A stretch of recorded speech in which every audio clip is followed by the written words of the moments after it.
Today I'm going to talk about investing behavior and how it can vary during your good times and during challenging times. How this could help you is that you can monitor and analyze your behavior and change it to suit your strategies. I'm also going to give a few practical examples so this can help you to understand things better. But let me start with a different kind of example. You ever been on a vacation when you are flush with funds as well as when you're on a tight budget? It feels different, right? When you have enough money in the bank, you don't mind taking that extra meal or taking that extra trip.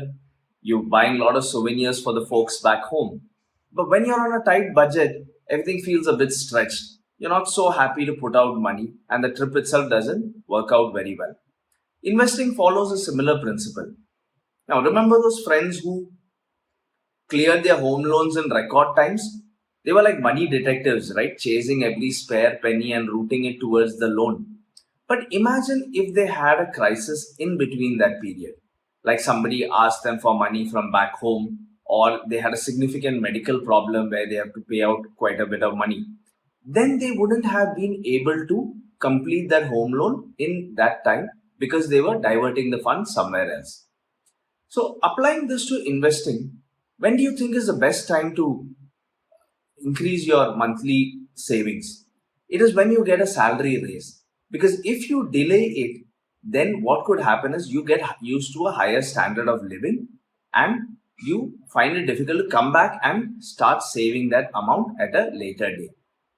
Similarly, when you get a lump sum amount, say a bonus or an target that you achieved and you were given an incentive, when that money comes into your account, that is the best time to invest it.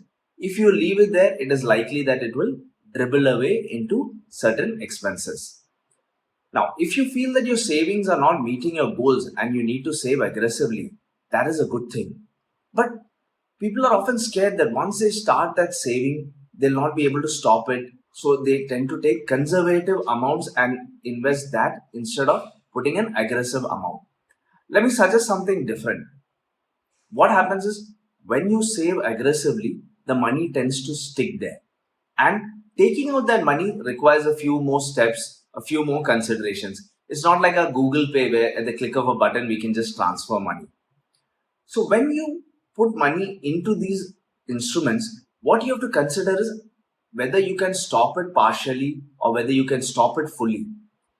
For example, if you're running a recurring deposit, the bank is not going to put a gun to your head and say that continue paying it for the 1 year that you promised. You can stop it anytime you want to. But there are certain instruments like life insurance linked savings and investment instruments. There they lock you away for 5 years. They put a surrender value which is so much lesser than the invested value that you never feel like getting out. So you need to avoid life life insurance linked investment products and similar products where you're locked in for a long period of time. Instead consider something like that SIP into mutual funds. There also you can typically stop it anytime you want to and take out the money when required. So by understanding these dynamics, I hope you'll be able to plan better, monitor better, and also adapt your strategies whether you're going through a good time or a challenging time.